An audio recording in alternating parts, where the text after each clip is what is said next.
Gender equality is an essential component of a fair and just society, and because what happens in the world of work is a major catalyst for change in the broader population, ensuring that gender equality is woven into the DNA of organizational culture is increasingly becoming a priority for many businesses.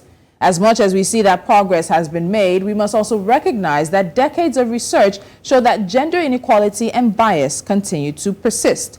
In the evolving business landscape, the significance of a diverse workforce is now widely acknowledged, and gender diversity goals have been set.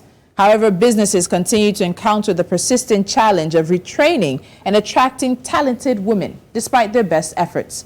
As we celebrate International Women's Day on today's Career Hub, powered by the African Talent Company, let's look at building cultures of gender equity in the workplace. My guest is Hilda Nimo Teku. She's the CEO of Jobberman Ghana, and she joins me live now. Hilda, welcome to Business Edge. Happy International Women's Day, and thank you so much for joining me on the show.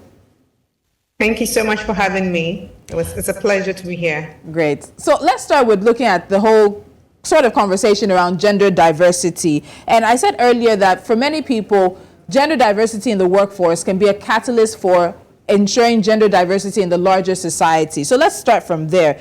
Does gender diversity in the workforce, does it look somewhat different than the gender diversity we would see in the rest of our social interactions, in the rest of society, so much so that it becomes important to enforce it in the workplace so that we can do better outside? I mean, I think typically women we're sort of brought up to know that we're sort of next to second fiddle, right? And sometimes women always stay in the background instead of being in the forefront. And it's specifically highlighted a lot in the workplace, where women might be doing a lot, but might not be getting the credit for the work that they're doing. So in the workplace, it's even more critical to have some diversity and to have some gender equity in the workplace, to make sure that women are also contributing their quota to work, but they are also being valued for what the contribution that they are putting in the corporate. And because women do a lot, just like in the homes, in the corporate firms, women do a lot in the corporate world, and sometimes are not recognized because of this gender inequality, or what I like to say is equity, because we can never be the same, right? We're going to strive to be have some equity in the workplace, where there's unfairness, where we make sure that there's no discrimination amongst women, and just to make sure that women are also at the forefront in the corporate world. So when it comes to this issue of gender diversity, how have you seen it played out? So, your career has been one where, as we would say, you've climbed through the ranks, you've climbed up the corporate ladder.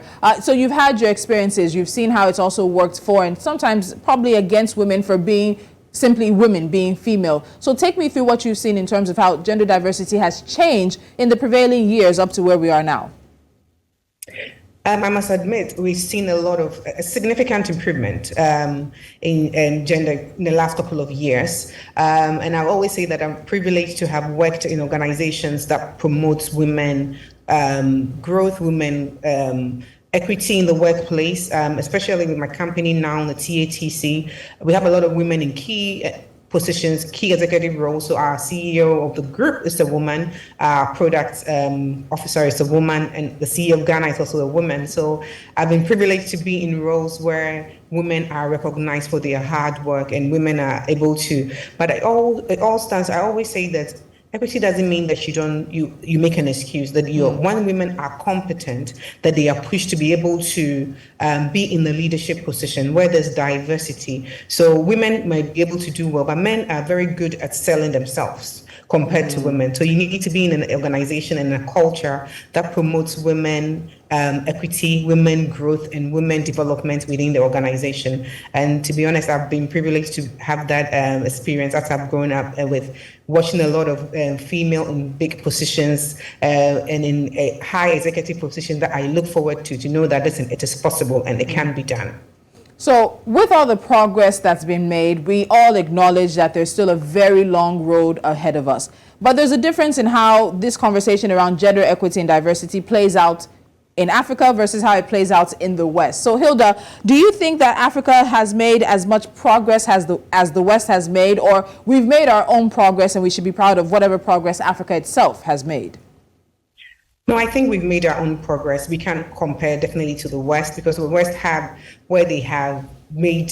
I mean, infrastructure challenges is one of the things that we face in Africa, where we are able to, let's say, if somebody returns from maternity leave, are we able to provide childcare? Are we able to provide flexible work environment, such as do they have internet access to be able to work from home? Do they have paid leave? And these are things that the Western world have that we are not there yet. But we've also made our own progress where companies are doing very well in our part of the world where they're creating opportunities for especially people who've gone for leave, maternity leave, to come back into work in a flexible work environment and also have them paid family leave. So I think that we've done very well. The resistance to change has been there, but there's been so much progress there where we have a lot of men who also champion women's cause and also where a lot of organizations that I can actually, on top of my head, have a lot of female strong leaders and female strong people in executive positions. So I think that we've done also a great progress in African side. We've done our fair share. Obviously, there's a lot more to do if we want to compare ourselves to the Western world. But I think that progress should be acknowledged. Progress will be acknowledged. So while there's progress, what are the challenges that remain? Some of these common challenges that remain when it comes to organizations being able to create a more equitable workplace for women? I think I mentioned the first time. So there's lack of diversity in leadership. So where people need to be able to understand the unique experiences and challenges that women face in the work world. There's also infrastructural barriers, which I've talked about, where people don't even have policies and programs, and they lack the resources to be able to put some of these things in place, like flexible work environment, good child care arrangement, and paid family leave. And also there's a resistance to change. People are used to, especially with men have been in a position where they are always in a position of power, where we need to, you still have people who are saying, well, this is not a woman's role. But I mean, those are some of the challenges that people face. But I think we are getting there. The last thing I want to talk about is the lack of awareness and understanding of the role that women play in the workplace. And also the lack of enforcement. So sometimes I know we have policies in our workplace. We even have constitutional provisions in most countries' laws. But what we need to do is, how do we enforce them? We need to enforce them to make sure that women are treated equitably in the workplace.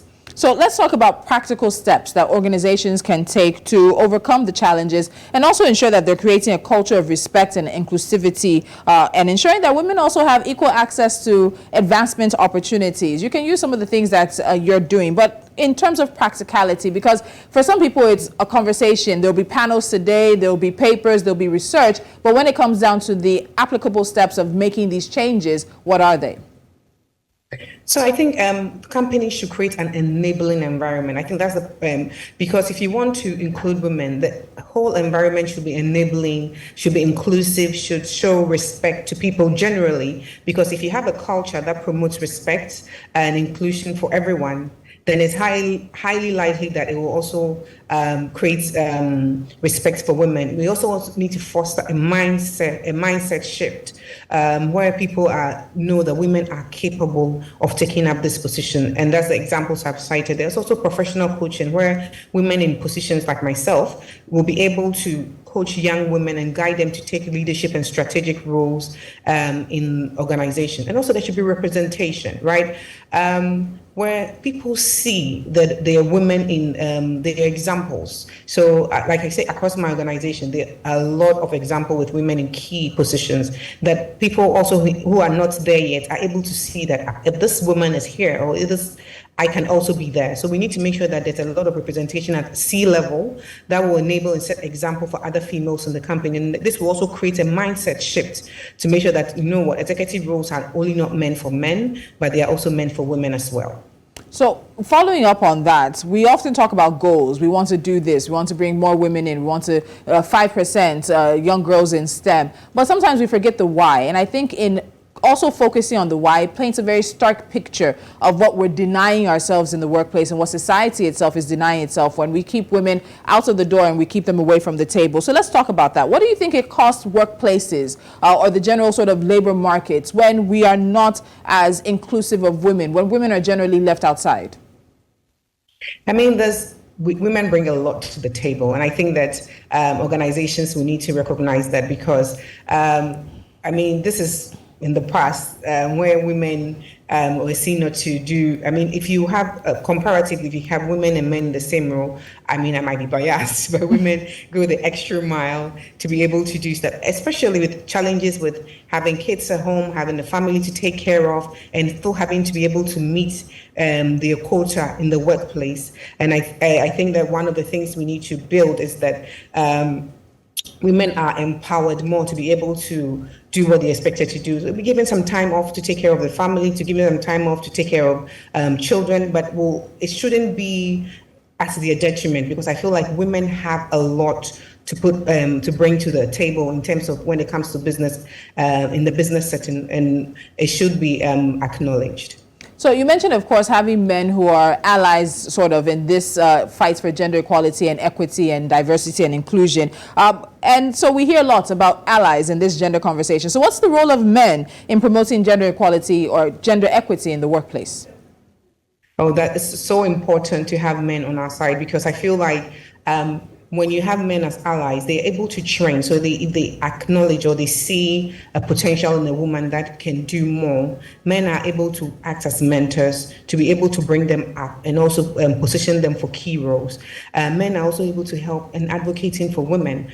Let's say if there's a discrimination, men should be able to speak out and say, listen, this is not acceptable. And especially if it's coming from men, it makes a major, major impact. Also, men, also when it comes to sexual harassment and things at the workplace, men should be able to also speak up and be a big advocate for women. And once they do that, it also helps. And men also, the last thing is also train people. Like when you have a male-dominated role, let's say in the IT sector, in the tech space, men, which is male-dominated, I think that men are able to also train people with key leadership skills that brings them into a place where they can be promoted and they can reach the C-suite level. So men, I mean, we cannot do it without the men. We're one of the greatest ally, and their role in this cannot be overlooked. It cannot be overlooked. So earlier we talked about sort of the practical steps that organizations can take to work on gender equity. But beyond that, how do they then measure their success? How do you know that you're succeeding, there's improvements being made, or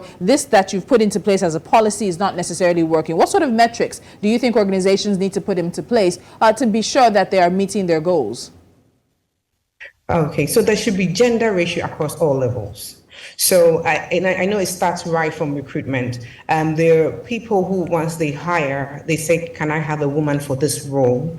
So I think the company should be able to look, if they have a lot of men, if it's a male-dominated area, they need to maybe have a quota or say, listen, we want some more women in these positions, and also create a quota for women, where women who qualify, not just women who qualify will be able to take up the position and be able to. So it starts right from the recruitment point. We also, one of the things we need to do is track attrition rates. So if you have in a company where a lot of women are resigning, then there should be an issue. HR needs to check why are the female leaving and why are the males staying within the organization, and try and resolve that issue. Because if you track your attrition rate, then you are able to see if there's any issue with maybe the women are not comfortable in that organization, and you'll be able to resolve it and have a lot of women also. So that would be a good measuring a metric for you to check if your engagement with women or the ratio works. There's also pay disparity, and I know that this is a big one.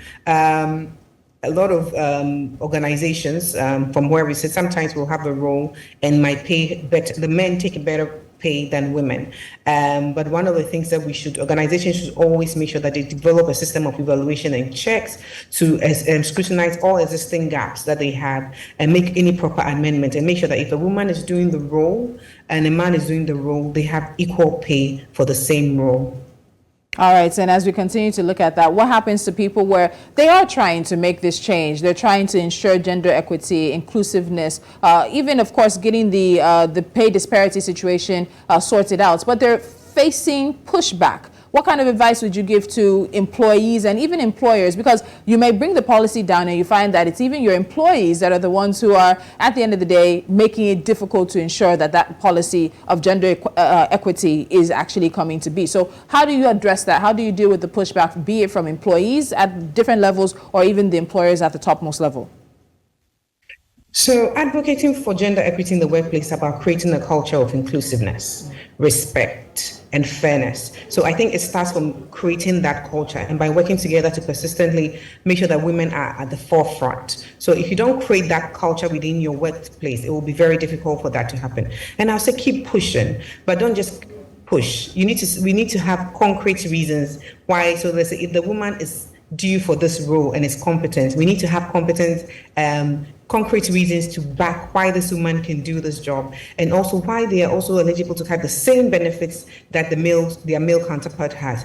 And that will take away any form of negativity in the workplace. It will improve employee engagement and increase productivity in the workplace as well. So we don't relent, we don't give up, we keep pushing and we get there.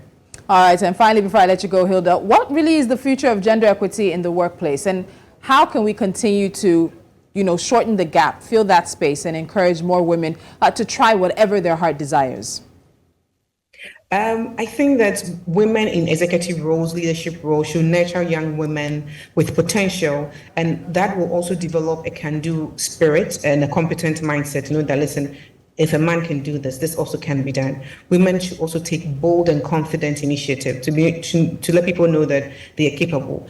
And I think that's a typical example we give where women will go for will see a job description of a role and make sure that they hit 80 or 90% of the job before they apply. But a man will hit 60% of the job and they still apply anyway, right? So women should take more bold and confident initiative to be seen as capable in the workplaces, because it might be just 80, it might be just even the 10% that they don't have and they still feel like they are incompetent. Go for it. And we also will employ our men to be supportive and monitor and mentor talented young women in the male-dominated fields and guide them to also be role models so that they can also attain what they need to be. And policy change, lastly, very important. So if your organization doesn't have a policy that promotes gender equity in the workplace, employers need to make sure that they put in that policy. I know that there are national and international, at the international level, there are policies that help promote, but we need to make sure that these policies, once they are also in place, they are enforced so that there are a lot of women in the workplace and they are having equitable, so women are also benefiting from what men are benefiting, and then we will have a gender equity, not equality, but gender equity in the workplace. All right, Hilda, we'll end the conversation there. It's a good day, and I know this one that you'll probably be celebrating in the office, as we are also doing here at News Central. So thank you so much for joining me on this International Women's Day. Thank you for your time. All right, bye-bye.